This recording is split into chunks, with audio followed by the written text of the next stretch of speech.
Happy St. Patty's Day, top of the morning to you. I'm Siobhan and I'm slightly Irish from a long way away, so I'm speaking this ridiculous accent until now. The reason I'm here is because I am going to talk about the March in March and how completely and utterly hopeless and ridiculous it is, and why I think in future, if there's any of these kind of marches, give it a miss. Okay, so the basic idea of this protest, as far as I can gather, and I've seen the event page, I've seen the about section, and it basically boils down to we don't like political bad stuff or political bad people. So so we're all going to protest in the cities against political badness.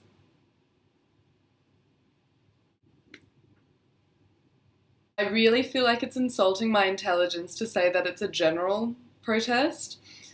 For something to be general, it'd be like, we're against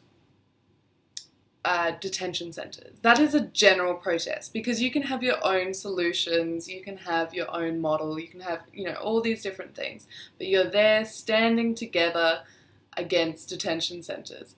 That's general. I mean, congratulations, congratulations. We can all tell that you spent $20 at like Lincraft. I hate Tony Abbott. But I mean, there weren't many people saying why. I mean, maybe that like their whole thing was like, just ask me why and I'll tell you. But they weren't. It was just like they just like, I hate Tony Abbott, and like it should have been recalled. Uh, I hate Tony Abbott Day, because that's basically what it was. And I saw a sign that was like, God love him. Like people can be creative, but your creativity, I suppose, is admirable, but not if there's no substance. We want an Abbott-proof fence. Like, haha, that's funny, that's cute. But I mean, what are you saying? It's a little bit like, the kid that rocks up to literature class and, they've been asked to study a book.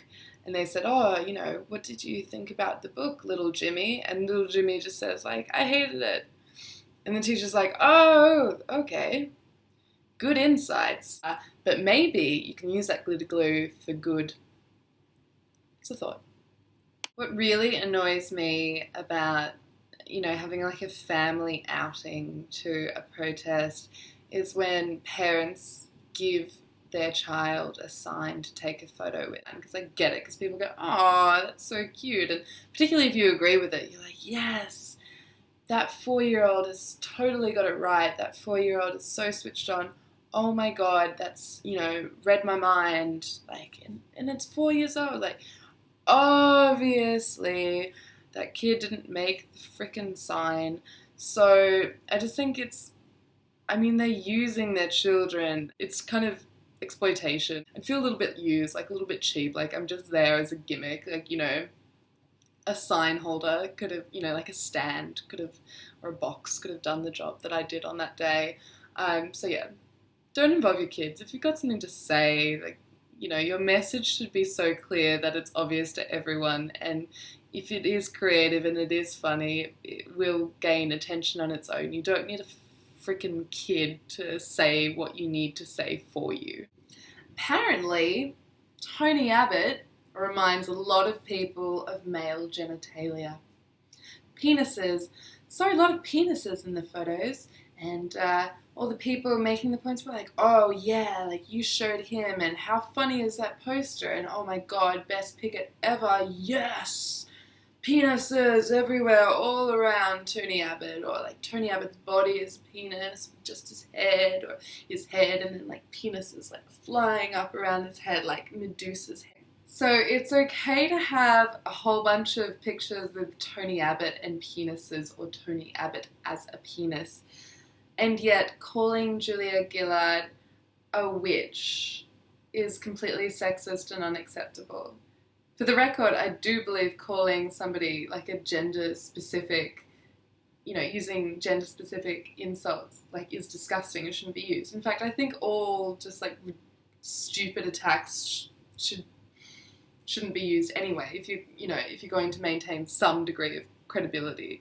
This is turning into one of those like angry rants on Facebook, so I'm going to talk about some ways of making things better, and that would be that basically just do the opposite of everything that you've done in March to March. Fantastic social media and everything like that can all stay.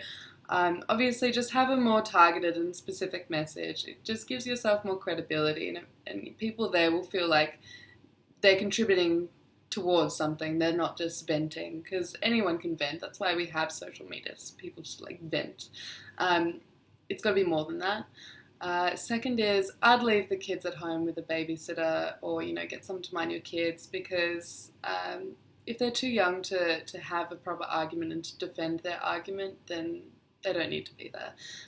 Older kids, who are under the age of 18 but can totally think for themselves, like those, I saw there was a whole bunch of kids from Newtown, I think.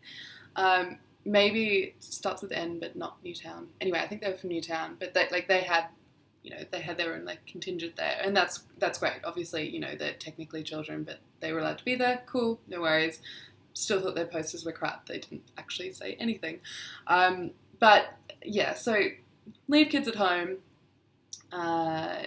be more specific, learn who's organising it, and if you yourself are organising a protest, if you are able to, make it as transparent as you can. Be honest and open with the protesters, because at the end of the day, these people are supporting your message, in a big way, and they're taking time out of their lives to do something about it. So give them some respect and tell them, look, we're behind this, or we're trying to achieve this in the longer term, but we thought a protest might help.